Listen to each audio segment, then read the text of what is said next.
the spring of 2027, the 88 acres of land owned by Elara Vance, land valued at $2.8 million by Apex Development just 4 years prior, produced 114 tons of food that fed 17,000 people across 3 counties during the worst supply chain collapse in a century. The logistics hub that was supposed to guarantee their prosperity, a gleaming 800,000 square foot facility 12 miles down the highway, sat silent behind a chain-link fence, its loading bays empty. The victory was quiet. It was never about the money. It began with an offer she refused on a Tuesday in May of 2023. The man who made the offer was named Marcus Thorne. He was 32 years old, had been with Apex Development for 6 years, and was known for his polite, relentless efficiency. He drove a slate-gray German sedan that cost more than the average annual salary in Garrison County. He parked it not in the gravel driveway, which was rutted from 70 years of farm trucks, but on the shoulder of the county road, a precise 18 inches from the white line. He wore a suit the color of a storm cloud, no tie, and shoes that had never touched mud. He carried a leather-bound portfolio that held within it a vision for the future, a future of concrete, steel, and optimized distribution. Elara Vance was 81. She had lived on this land for all of her 81 years, in a house her grandfather, Thomas Vance, had built in 1902 from white pine he felled himself on the northern edge of the property. She was known for 2 things: the quality of her heirloom tomatoes, which she sold from a folding card table at the end of her driveway, and her habit of speaking only when she had something to say. On that Tuesday, she was in the West Garden, the one her mother had called the kitchen garden, turning soil with a hand trowel whose wooden handle was worn smooth and dark from the grip of 3 generations of Vance women.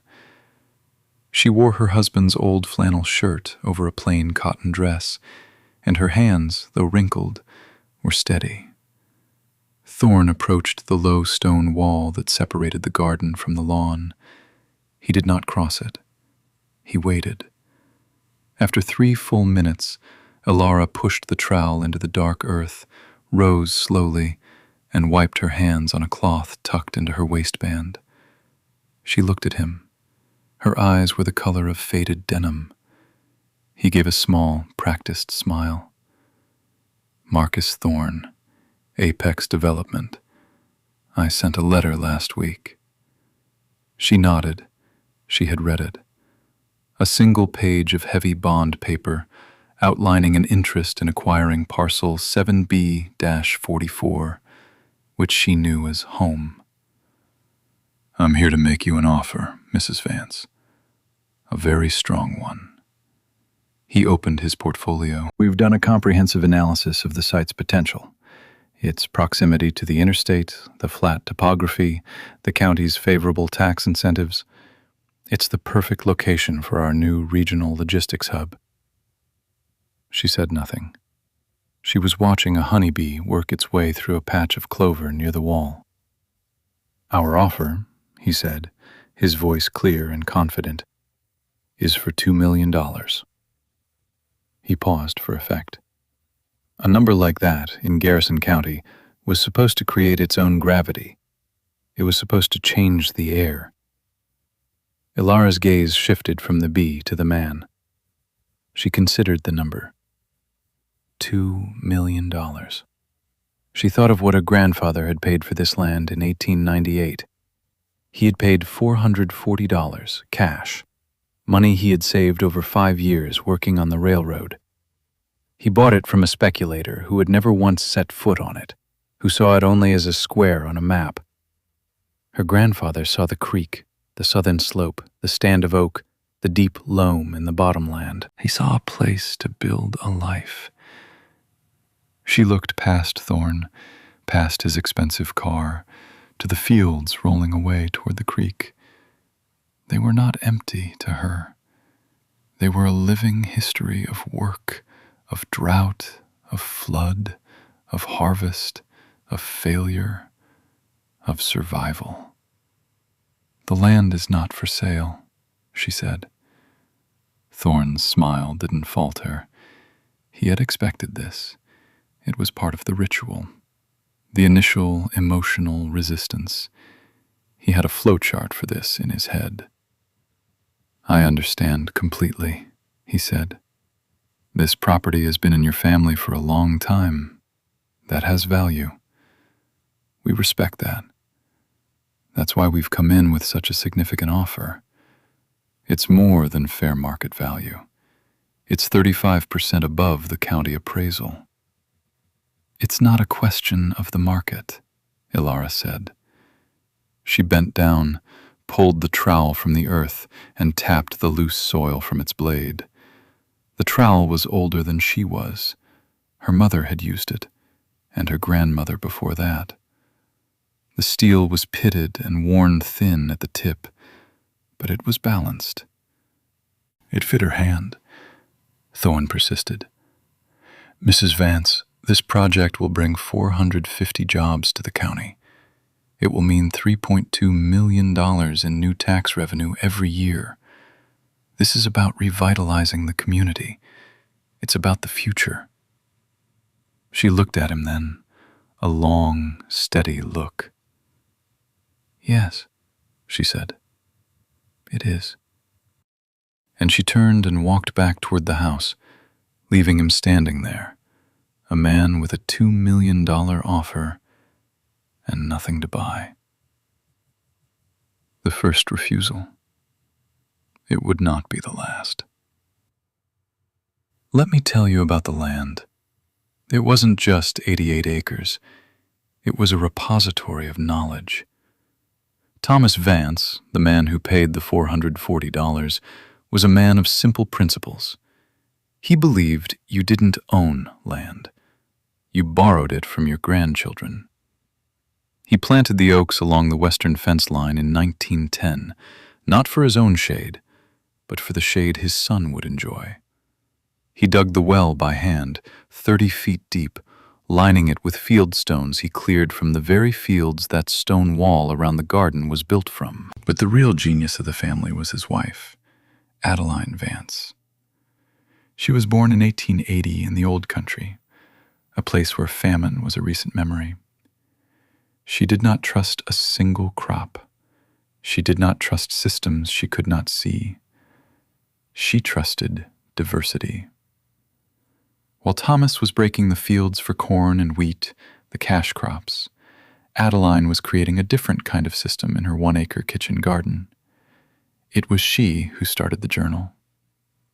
The journal was bound in worn brown leather, held together by a brittle strap. The first entry was dated April 12th, 1903. The handwriting was a careful, looping cursive, written with a fountain pen. It was not a diary of feelings. It was a logbook of reality. Planted 6 rows of bean, variety unknown, from Mrs. Gable. Planted next to the corn, as the old ones taught. They help each other. An entry from August 1911. Drought is hard this year. The corn is withered. But the deep-rooted asparagus is strong. The squash under the corn leaves is protected. We will eat. For the next 50 years, Adeline filled that journal.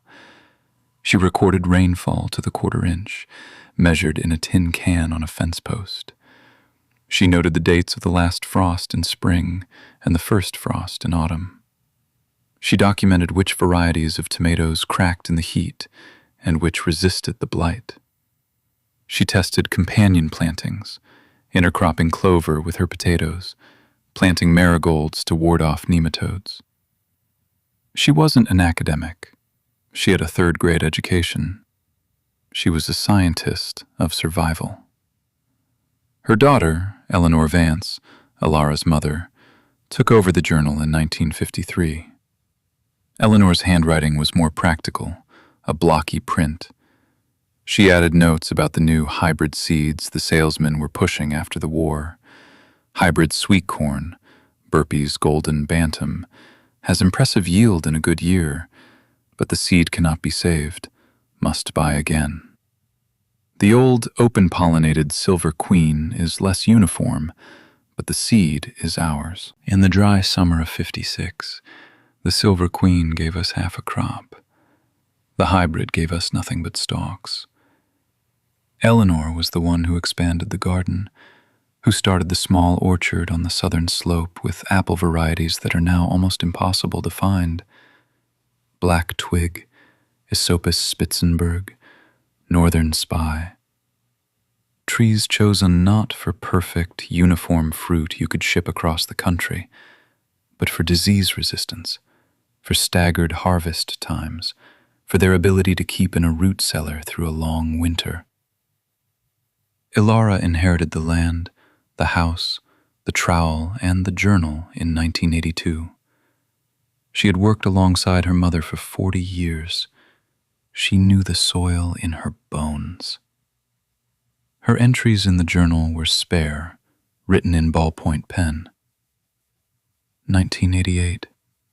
Another drought. The town well is running low. Our well is fine. The multi-crop field held moisture far better than Henderson's monoculture soybeans next door. He will lose half his crop. We will eat. She didn't write it with pride. She wrote it as a fact, a lesson learned again.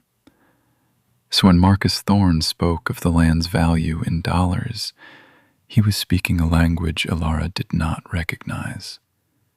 He saw 88 flat, developable acres. She saw a 125-year-old experiment in resilience. He saw an asset. She saw a trust. His $2 million offer wasn't an insult. It was simply irrelevant. It was a number in one column of a ledger. Her ledger had other columns: bushels per acre in a dry year, depth of the topsoil, number of earthworms per square foot. These were her numbers, and they told a different story. The story was about to be challenged not just from the outside, but from within. Her grandnephew, Leo, came to visit the following weekend. Leo was 22, a senior at the State University, studying agricultural business. He was a good boy. He loved his great-aunt, and he thought she was making a terrible mistake.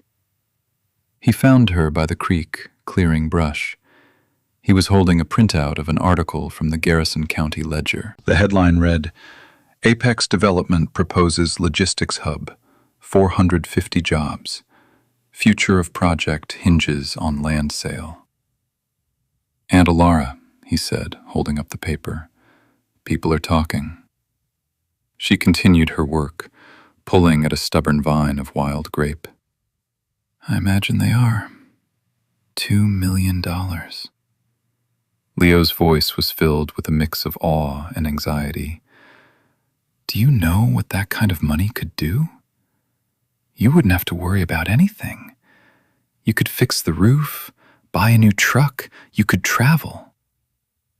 She finally stopped and looked at him. Her face was calm. "I don't need a new truck, Leo. The roof is fine, and I have no desire to go anywhere." "But it's not just about you. It's about the town. The old mill closed, the tractor plant left. This is the biggest thing to happen here in 30 years. 450 jobs. He was quoting Thorne's numbers. He had read the Apex prospectus online. He believed in the data. "The jobs are temporary," Elara said quietly. "They build the warehouse, and then most of them are gone. The jobs that remain will be low wage, scanning boxes, driving forklifts. It's not a foundation for a community. It's better than nothing." Leo's frustration was showing. He was a child of the modern world. He understood spreadsheets, supply chains, economies of scale. He did not understand a woman who would turn down $2 million for a field of dirt. What are you going to do with this land? Farm it forever? It's 88 acres. You can't work it all yourself. It's not efficient. Efficiency. That was the word, the god of his generation. She heard it in his voice, the echo of his professors, the logic of the world he was being trained to inherit. She didn't get angry. She felt a deep, quiet sadness. The boy had been taught to see the world through a balance sheet. "I have a plan for the land," she said. "What plan? To grow a few tomatoes?" "No, Leo. A better one." She did not elaborate. She knew he wouldn't understand. Not yet. He saw the world in years, maybe decades. Her plan was measured in generations. Thorne called again a week later. The conversation was brief. He had been authorized, he said, to increase the offer. He sounded pleased with himself, as if he were bestowing a great gift. "Mrs. Vance, we are now prepared to offer $2,250,000. He said the number slowly, letting each syllable land. "That's very generous, Mr. Thorne." "So, we have a deal?" "No," she said. "The land is not for sale." There was a silence on the line. Thorne was processing. His flowchart had no branch for this. The data said that at a certain price point, sentiment gives way to logic. He had passed that point. "May I ask why?" His voice had lost its smooth confidence. It was tight with genuine confusion. "You are asking to buy the soil," she said. "You are asking to buy the water. You are asking to buy the shade from trees my grandfather planted. These things do not have a price. They have a value. There is a difference." And she hung up the phone. The second refusal sent a ripple through the county. The story took on a life of its own. At the diner, at the post office, at the feed store, people talked. Some called her a hero, a holdout against corporate greed. Most, however, sided with Leo. They thought she was a stubborn old woman, standing in the way of progress.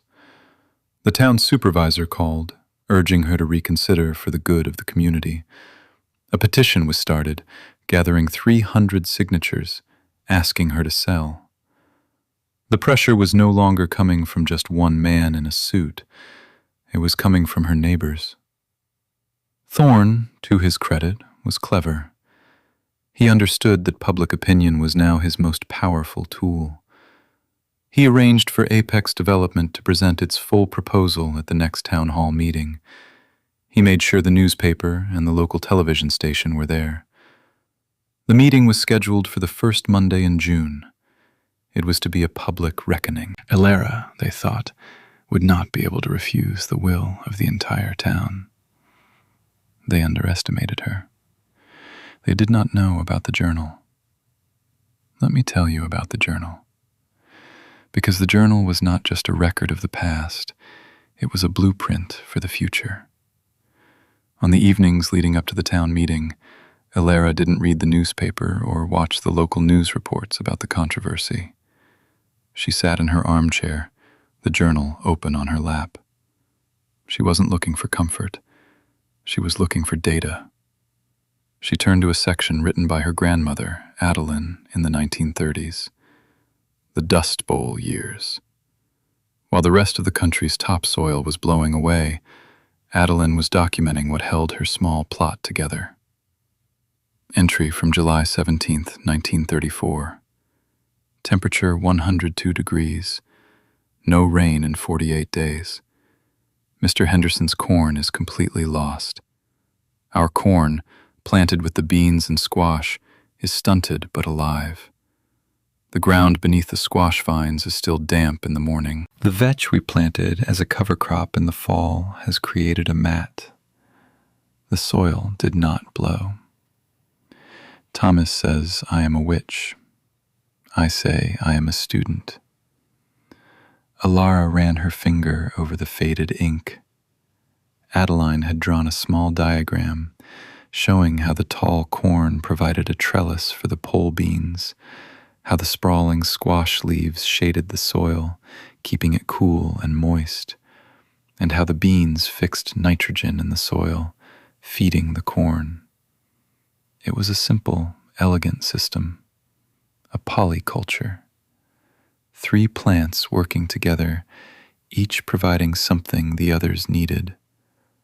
A community of plants, stronger together than any of them could be alone. She flipped forward to her mother's entries from the 1970s.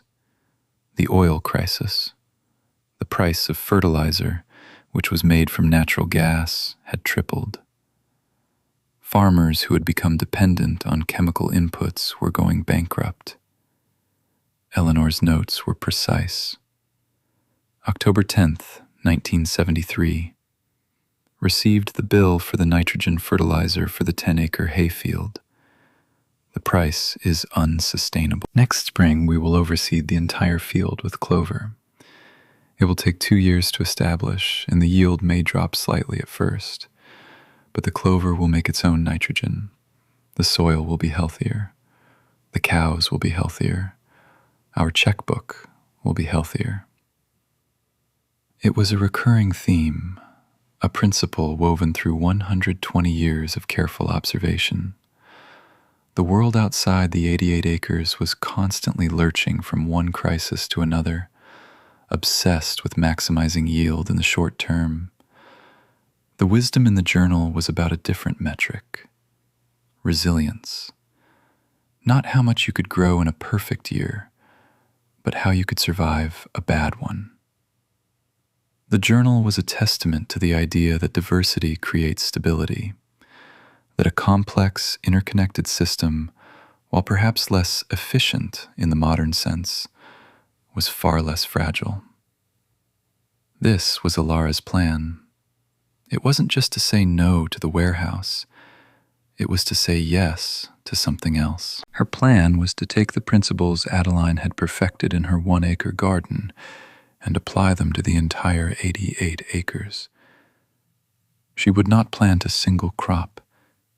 She would plant a food forest, a mosaic of fruit and nut trees, berry bushes, perennial vegetables, nitrogen-fixing cover crops, and grazing animals, all working together in a self-sustaining system. It would be slow. It would be complicated. It would look messy and unproductive to an eye trained to see value only in neat, uniform rows of genetically identical corn. It was an act of faith, but it was a faith backed by 3 generations of data. When she closed the journal on the night before the meeting, she knew what she had to do. She wasn't just defending her home. She was defending a different idea of the future. A future that looked less like a spreadsheet and more like a forest. She placed a thin slip of paper inside the journal to mark a page from 1934. Then she went to bed. The town hall was a squat brick building that smelled of floor wax and stale coffee. On that Monday night, it was packed. More than 200 people filled the folding metal chairs, farmers in seed caps, small business owners in polo shirts, young families with tired eyes. They were there to see a spectacle, the old woman and the developer. Leo was there, sitting in the back, looking miserable. He had tried one last time to talk his great-aunt out of it. She had simply told him to come and listen. The meeting began. Marcus Thorne was first on the agenda. He was masterful. He stood at a lectern, a large screen behind him displaying a slideshow of architectural renderings and economic projections. He spoke of progress, of partnership, of opportunity. The images showed a beautiful, clean warehouse, trucks moving in an orderly ballet, happy employees in crisp uniforms. He presented the numbers again: 450 construction jobs, 150 permanent jobs thereafter, an annual payroll of $5.7 million, an annual tax injection of $3.2 million into a county with a shrinking budget. He was reasonable. He was eloquent. He painted a picture of a prosperous future, and he made it seem like the only thing standing in the way was one elderly woman's sentimentality. He didn't attack her. He did something far more effective. He praised her. "The Vance family has been a pillar of this community for over a century," he said, his voice resonating with sincerity. "We have the utmost respect for that legacy. That is why we have made an offer that reflects not just the value of the land, but the value of that history." He paused, letting his words sink in. "Tonight, I am authorized by the Apex Board to make our final offer. We are prepared to pay $2,800,000 for the 88 acres. A collective gasp went through the room. $2.8 million. It was a fantastical number. It was the stuff of lottery winnings. It was more money than anyone in that room could imagine seeing in a lifetime. Thorne had turned it into a public referendum. If she said no now, she wasn't just saying no to him. She was saying no to them, to their hopes, to their children's futures. He concluded his presentation. "This is about creating a future for Garrison County, a future of stability and growth. All we need is a willing partner. Thank you." He sat down to a round of sustained applause. The town supervisor, a man named Bill Peterson, cleared his throat. "Thank you, Mr. Thorne. Mrs. Vance, would you care to respond?" Elara Vance walked slowly to the lectern. She did not bring a portfolio or a slideshow. She held a single, small object in her hand, the worn leather journal. She placed it gently on the wood. The room was utterly silent. You could hear the hum of the fluorescent lights.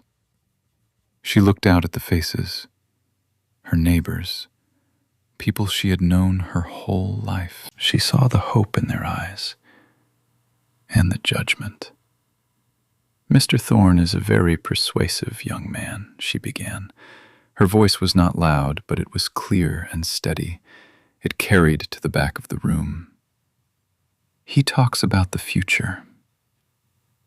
I want to talk about the future too." She opened the journal. The pages were yellowed with age. "This book was started in 1903 by my grandmother. It is a record of this land, not of its price, but of its life. It tells of droughts and floods and blights and early frosts, and it tells of what survived." Thorne talked about stability. She looked directly at him. "Let me tell you about stability. In 1934, during the worst drought this state has ever seen, my grandmother harvested a crop when all her neighbors' fields turned to dust. Not because she was lucky, but because she never trusted just one thing to feed her family. She planted a system." In 1973, when the price of fertilizer skyrocketed and put good farmers out of business, my mother had already been weaning this land off chemicals for a decade. She didn't have a record yield that year, but she didn't have a record bill either. She had a profit. That is stability. Thorne's system, the one he offers you, is a monoculture. It is a single large building dependent on a single supply chain, a single highway, a single economic model. It is very efficient, and it is very, very fragile. When the next crisis comes, and it will come, it always does, a system like that is the first thing to break. A low murmur went through the crowd. This was not what they had expected. They expected an emotional plea about family history. They were getting a lesson in agricultural economics. My plan for the land, she continued, is to take the lessons in this book and apply them to all 88 acres. I'm going to plant a forest of food. I will plant chestnuts and apples, pears and pecans. I will plant raspberries and blueberries. I will grow potatoes and winter squash and beans. I will raise chickens and sheep among the trees. It will not be efficient. It will be complex and resilient. It will not make anyone a millionaire, but it will feed people. It will build topsoil. It will hold water. It will create a foundation that is not dependent on the price of diesel fuel or the whims of a distant corporation. She looked at Thorne. He said this project is about the future. He is right. The question is, which future do we want? One that is built on a fragile assumption of permanent growth and stability, or one that is built to endure the shocks that we know are coming? She closed the journal.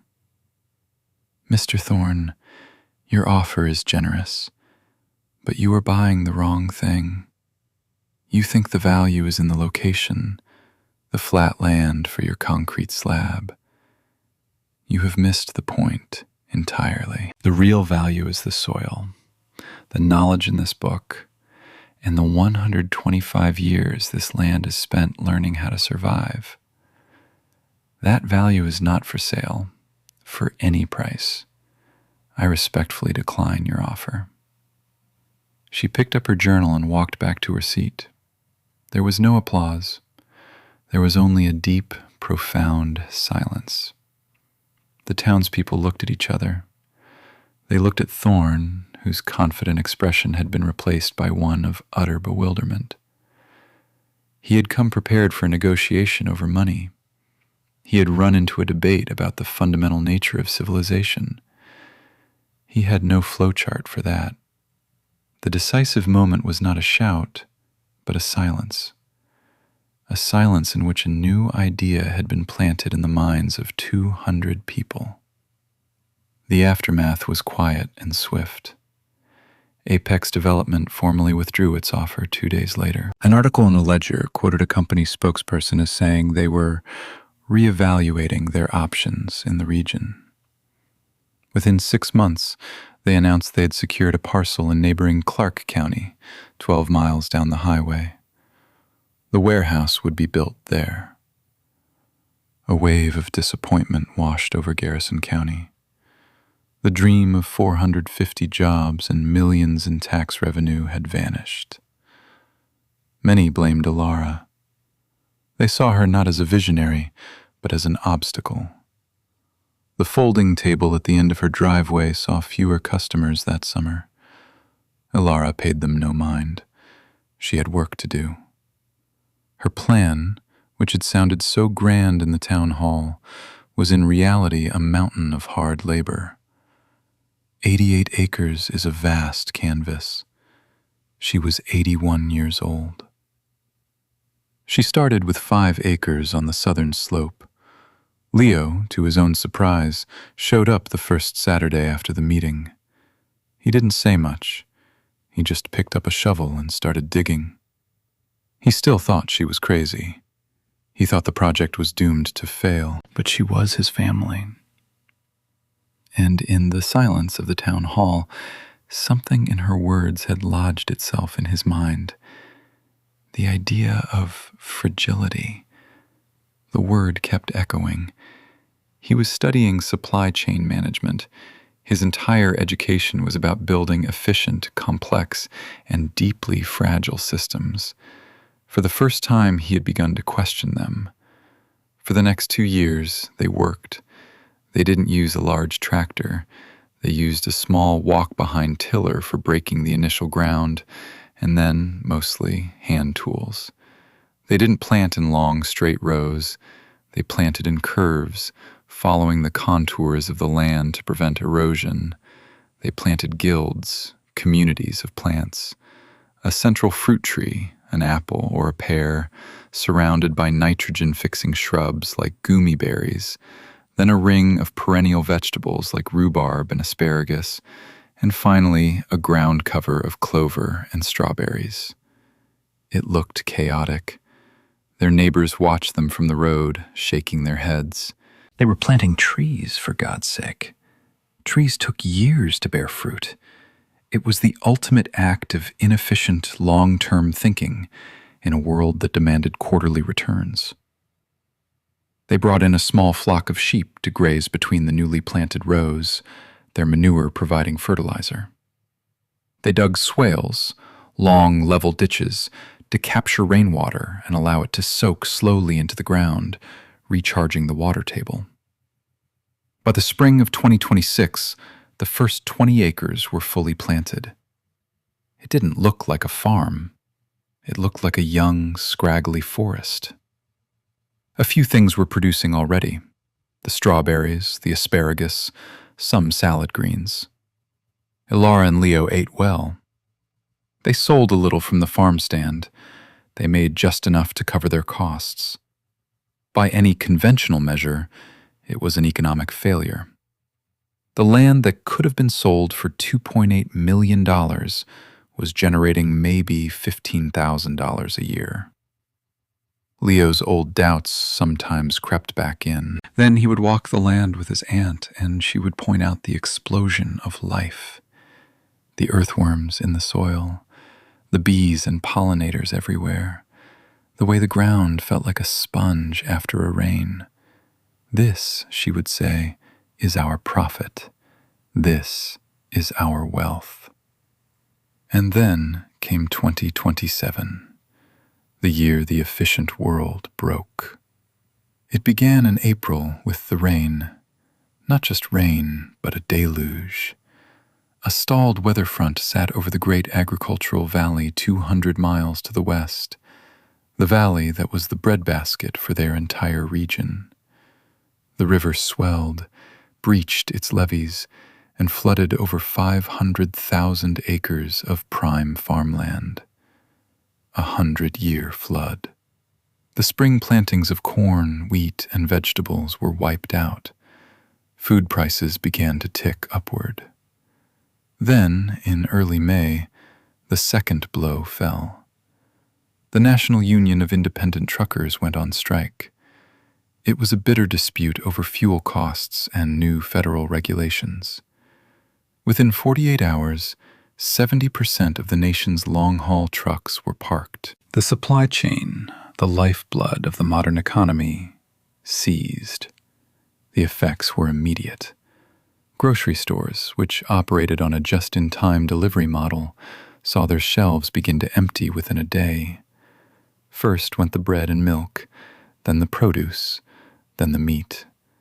By the third day, the aisles were a bizarre landscape of scattered, undesirable items. Canned artichoke hearts, pickled beets, high-end organic kale chips. Panic buying stripped everything else bare.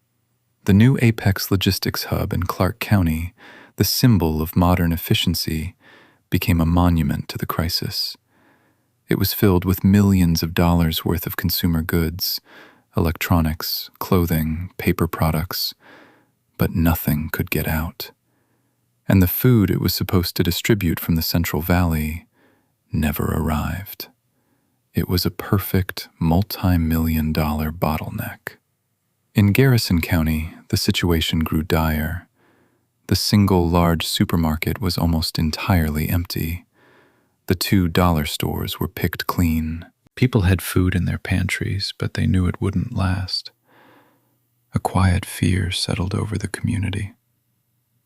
It was on the 5th day of the strike that Leo drove into town for supplies and saw the empty shelves for himself. He saw the anxiety on people's faces. He drove home, his mind racing. He found Elara in the west garden, the one Adeline had started, weeding a bed of lettuce. "Aunt Elara," he said, his voice urgent. "It's bad. There's no food." She looked up from her work, her expression calm. She nodded. The lettuce in front of her was vibrant and green. The peas were heavy on the vine. The first of the strawberries were ripening to a deep red. "Then we had better get to work," she said. The next morning they took the old folding card table, the one she used for her tomato stand, and set it up at the end of the driveway. They loaded it with baskets of lettuce, spinach, radishes, and fresh eggs. Then they took a piece of plywood and a can of white paint. In simple block letters, Leo wrote, "Food. Pay what you can." The first car stopped an hour later. It was one of their neighbors, a man who had openly called Elara a fool for not selling. He got out of his truck, looked at the table, then at Elara, his face a mixture of embarrassment and desperation. He bought a dozen eggs and a head of lettuce. He paid with a $10 bill and told her to keep the change. By noon, there was a line of cars down the road. They emptied the table in 2 hours. That afternoon, they harvested more. The next day, the line was longer. Word had spread. People came from all over Garrison County, and then from the 2 adjoining counties. They came with cash, with jars of canned goods to trade, with offers to help harvest. The 88 acres, which had looked so unproductive, so inefficient, revealed its true nature. It was an explosion of decentralized, diverse abundance. The staggered plantings meant something was always ready to harvest. The polyculture meant that if one crop struggled, another thrived. While the monoculture fields in the flooded valley had failed completely, Elara's complex system was robust. The deep, spongy soil, built up over years of cover cropping and no-till methods, had absorbed the heavy spring rains without eroding. The land was healthy, and it was producing. They harvested potatoes from the patches between the young fruit trees. They picked kale and chard that had overwintered. They pulled spring onions and beets. The sheep provided meat. The chickens provided eggs. The sheer variety was astounding. It wasn't 1 or 2 commodities. It was dozens of different kinds of food. A complete diet. Leo organized the volunteers. He set up a system. Some people harvested, some washed, some staffed the tables they had set up in a long line by the road. He, the student of agricultural business, was now managing a food distribution network that was actually working. He was implementing a system based not on efficiency, but on community and resilience. He finally understood. He looked at the bustling activity, at the faces of his neighbors, filled not with fear, but with gratitude and a sense of purpose. And he knew his great-aunt had not saved just a piece of land. She had saved them. The strike lasted for 19 days. The supply chain remained broken for another 2 weeks after that. In that 1-month period, the Vance farm became the primary source of fresh food for a population of nearly 17,000 people across 3 counties. They kept records, not for profit, but for the same reason Adeline had kept her journal: to have the data. They weighed the produce, they tallied the number of families served. The final number was 114 tons, 228,000 pounds of food. From a project that was only in its fourth year, from land that a man with a spreadsheet had declared was best used for a concrete slab. Marcus Thorne never came back. The Apex warehouse in Clark County eventually opened, but it was forever tainted by the memory of its uselessness during the crisis. It provided jobs, yes, but the community now viewed it with a certain skepticism. They had seen how quickly the promises of the globalized, efficient economy could evaporate. Elara Vance passed away 2 years later, in her sleep, at the age of 87. She left the land, the house, the trowel, and the journal to Leo. He never finished his degree in agricultural business. He had found his real education on those 88 acres. He continued her work, expanding the food forest, teaching others the principles in Adeline's journal. The world values things that are fast, big, and efficient. It celebrates the quarterly profit, the record yield, the just-in-time delivery. But that which is optimized for a steady state is always the most fragile in a crisis. What survives is not the strongest or the fastest, but that which is most adaptable. What endures is not the simple, efficient monoculture, but the complex, resilient community. Elara Vance knew this. It took a crisis for everyone else to learn that the real value of 88 acres of land was not the $2.8 million it could be sold for, but the number of people it could feed when everything else fell apart.